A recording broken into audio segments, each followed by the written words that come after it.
It's like a state of sadness or unhappiness that extends beyond just the temporary circumstances. When people are sad. It's a serious illness a lot of people have.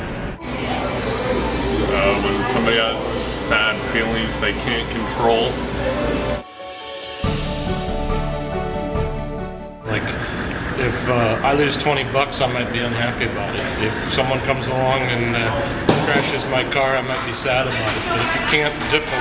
But if you can't get beyond just that temporary situation and you're stuck, that's more what depression. The first thing that comes to mind is probably a lack of happiness.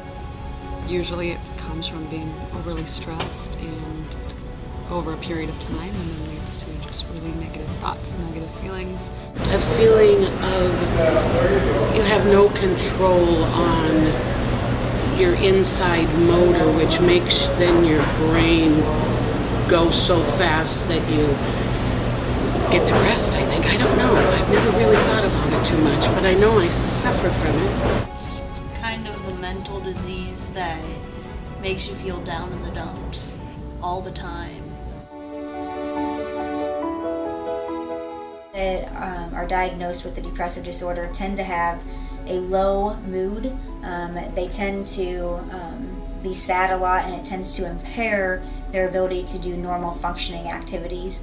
The impairment is at different levels. Some people are still able to function, whereas others are not able to function at all. Some of the symptoms that we look for when we're diagnosing someone with major depressive disorder, which is one of the disorders, is a depressed mood, and that has to be present. And then they also have to meet 5 other criteria.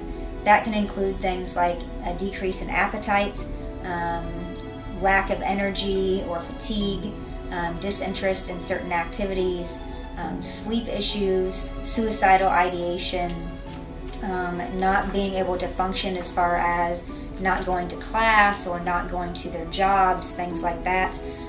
Also, there's psychomotor agitation or retardation, so they either become really agitated and shake a lot, or they're really lethargic. It also impacts their ability to think and make clear decisions and problem solving.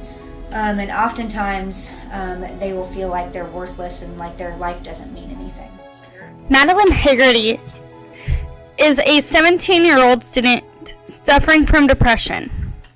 I guess sophomore year was a really hard year because that's when my grandpa died, and I had a lot of trouble with that, with his death. He died from dementia, and I mean, when someone you love has dementia, it's really hard because you have to watch them wither away. He started losing all his bodily functions, and he started forgetting who we were, and then he just one day just got tired and gave up and died. In 9th grade, I started having suicidal thoughts, and I started like planning ways to, kill myself. And then I started scaring myself. I was like, wow, I've gotten really far, and like this, I had really hurt myself. And so I told my mom that I was having suicidal thoughts, and she took me to an outpatient center in Des Moines. It was a Mercy clinic, and I saw this counselor, this psychiatrist in there, and he started asking me all these questions. He diagnosed me with depression. And then I had to go to that clinic for a week and have group therapy sessions. In the United States, about 7% of the population suffers at some point in time from a major depressive disorder, and typically that's in a year. So in a year's time, there's somewhere between 32 and 35 million people in the United States suffering from major depressive disorder. Major depressive disorder, 18 to 29-year-olds, which are what you typically think of as college students, although DMAC's a little bit different with some non-traditional students, are 3 times more likely to be diagnosed with major depressive disorder than those over 60 are. So there is a little bit higher proportion of people that are younger.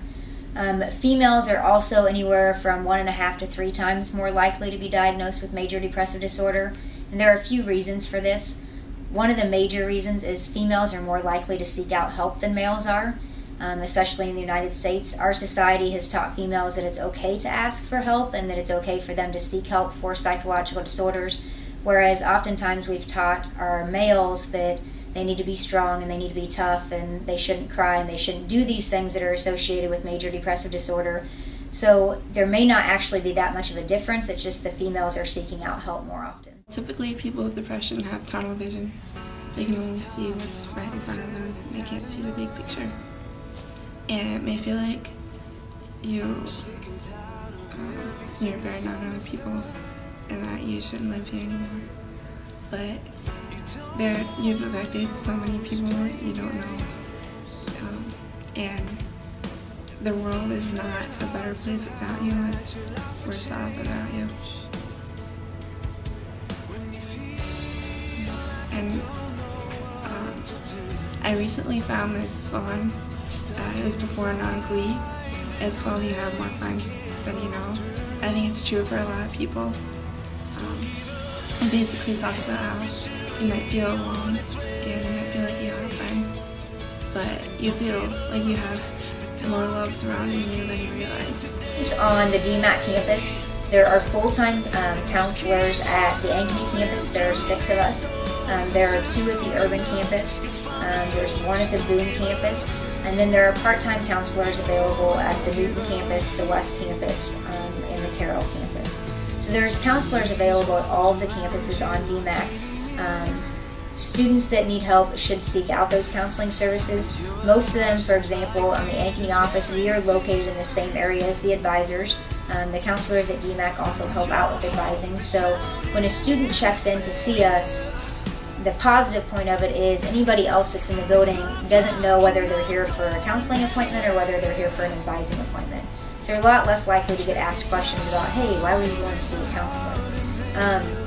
There are also other options. There's a counselor that comes 1 night a week over in the Student Health Services area. I know that he's been fairly booked up, but that's another option. And then sometimes we'll have students that come here to get referrals to outside sources. We have connections with a lot of different places in the Ankeny and Des Moines area where we will refer students if we feel like they need more help than we're able to give them, or longer term help, or medication, or something along those lines, to an outside source that we have connections with. Just don't give up. You know, keep persevering, and everything's going to be okay in the end. That's what I realized. If it's not okay, it's not the end. Don't give up.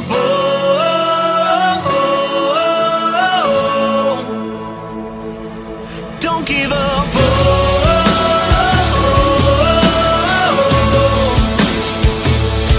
Don't give up.